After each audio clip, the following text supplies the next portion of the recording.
هو تسمم الحمل؟ وإيه هي أسبابه؟ ويا ترى إيه أعراضه؟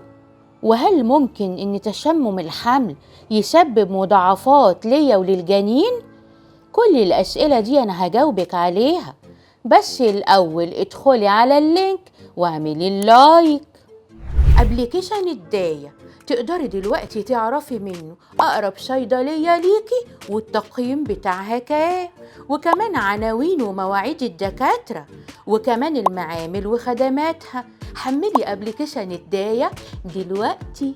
تسمم الحمل عبارة عن ارتفاع في ضغط الدم بصورة كبيرة، بالإضافة لوجود بروتين في البول اللي احنا كلنا عارفينه باسم زلال الحمل.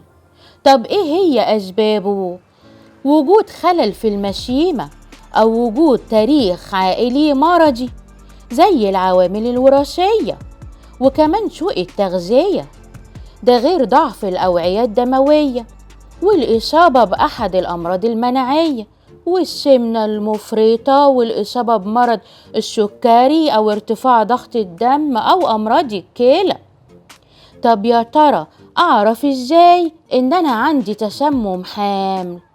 لما إيدك ورجلك يورموا أو تحسي بصداع مستمر مع الغثيان والقيء والدوخة وصعوبة التنفس ومشاكل كمان في النظر. لكن من خلال التحاليل هيبان ارتفاع في أنزيمات الكبد وكمان وظائف الكلى ونقص في الصفائح الدموية. بكده تعرفي إن انت عندك تسمم حمل. طب هل تسمم الحمل ممكن يسبب خطورة عليكي وعلى الجنين؟ للأسف يا بنتي، تسمم الحمل من أخطر الحالات اللي ممكن تحصلك في فترة الحمل لو انت معالجتهاش، علشان هي مش بس خطيرة عليكي، دي كمان ممكن تسبب وفاة للجنين، علشان هي ببساطة بتعمل انفصال المشيمة عن الرحم، وده هيسبب موت الجنين أو يكون ولادة مبكرة، أو بتسبب فشل كلوي ونزيف حاد عند الولادة وتليف الكبد وتشنجات حادة وولادة طفل صغير الحجم.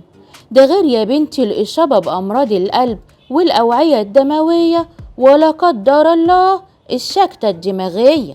وبكده تكون خلصت حلقتنا. يلا يا حبايبي، هنتظر رسايلكم على صفحة البرنامج وأنا هرد عليكم على طول. وما تنسوش تحملوا أبليكيشن الداية. هتوحشوني يا حبايبي للحلقة اللي جاية من برنامجكم الداية. أبليكيشن الداية تقدري دلوقتي تعرفي منه أقرب صيدلية ليكي والتقييم بتاعها كام، وكمان عناوين ومواعيد الدكاترة، وكمان المعامل وخدماتها.